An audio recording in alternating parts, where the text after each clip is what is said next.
আসসালামু আলাইকুম। রান্নার কাজ বাবুর্চি চ্যানেলের পক্ষ থেকে আপনাদেরকে জানাই প্রীতি এবং শুভেচ্ছা। আজকে আমি আপনাদেরকে দেখাবো কিভাবে বিয়েবাড়িতে মুরগির রোস্ট রান্না করলাম। তো প্রথমে আমরা মুরগিগুলোকে সুন্দর করে ভেজে নেব গরম তেলে।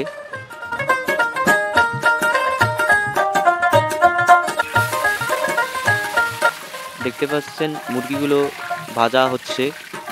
মুরগিগুলো বাদামি কালার হয়ে গেলে আমরা মুরগিগুলোকে নামিয়ে রাখবো।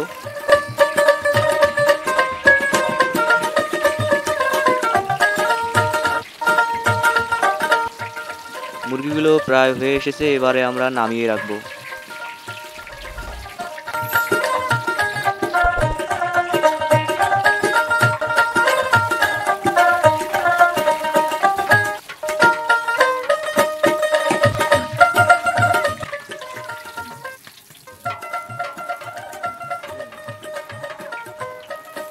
এদিকে আমার গরুর মাংস রান্না চলছে। এখানে মুরগিগুলোকে ভাজার পর আমরা মশলার কাজে যাব, মশলা তৈরি করব। প্রায় মুরগিগুলো ভাজা শেষ, প্রায় 800 পিস মুরগি ভাজলাম। তো এখানে গরম তেল দিয়ে দিয়েছি। এখানে যেহেতু 800 পিস আছে, আমরা 150 করে মুরগি রান্না করব। তো এখানে 1 কেজি মতো তেল দিয়ে দিয়েছি। পেঁয়াজ ব্লেন্ডার করে নিয়েছিলাম, তো পেঁয়াজ ব্লেন্ডার দিয়েছি 1.5 কেজি 2 কেজির মতো। তো এখানে রসুন দিলাম, এবার আদা দিলাম। এগুলোকে সুন্দর করে ভেজে নেব।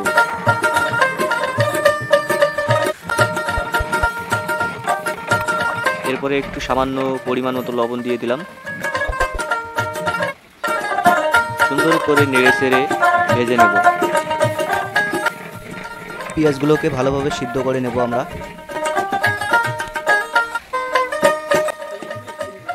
দেখতে পাচ্ছেন পেঁয়াজগুলোকে সুন্দর করে ভেজে নেওয়া হচ্ছে।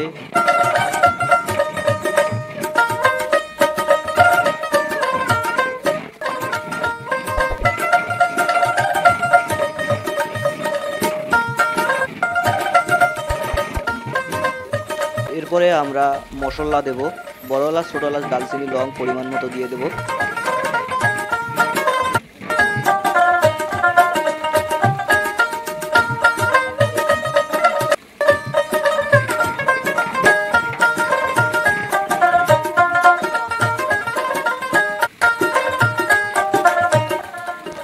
এরপরে আমরা মরিচের গুঁড়া দেব, গুঁড়া মরিচ ঝালের জন্য।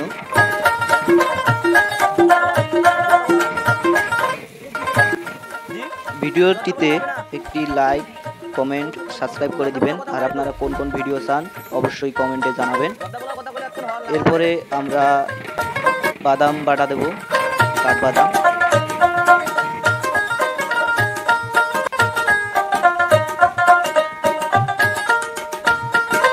এরপরে আমরা দিয়ে দেব টক দই।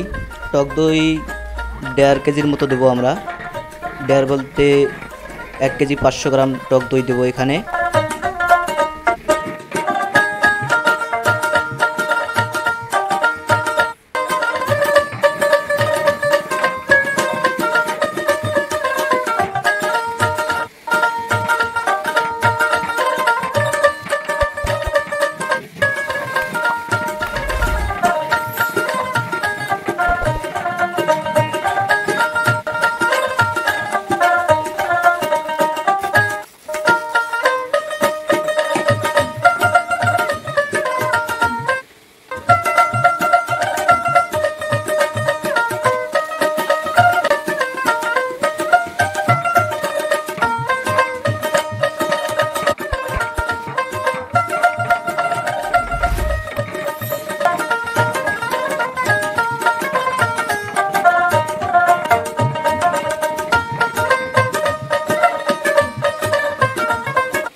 এরপরে আমরা পোস্তর দানা দিয়ে দেব।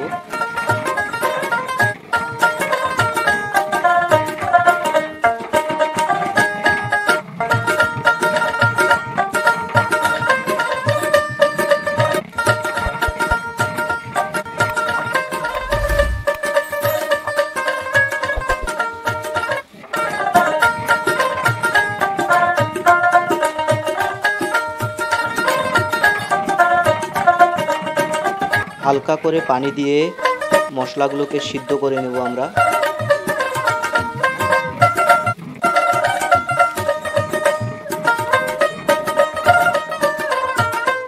এরপরে আলু বখরা দিয়ে দেবো, আলু বখরা।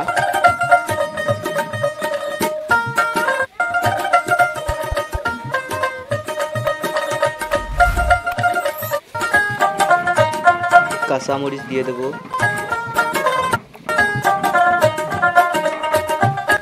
এরপরে আমরা পাউডার দুধ দিয়ে দেবো, ডানো গুঁড়া দুধ, যাতে করে পরে দিলেও হবে, যাতে করে মুরগির রানগুলো ভেঙে না যায়, সেজন্য আমরা আগে পাউডার দুধগুলো দিয়ে দিলাম।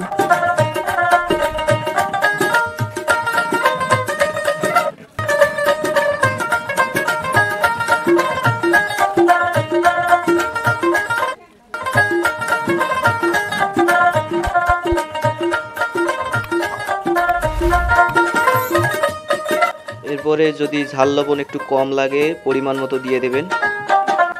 আমি টেস্ট করলাম।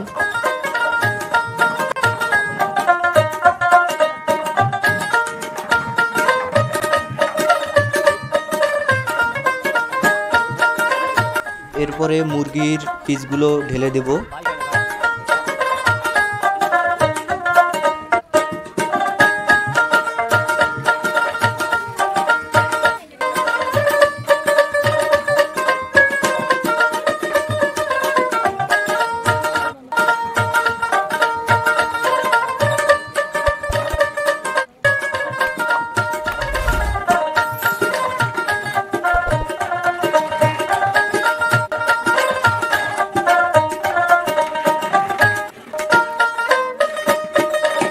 আমরা এবার টমেটো সস দিয়ে দেবো।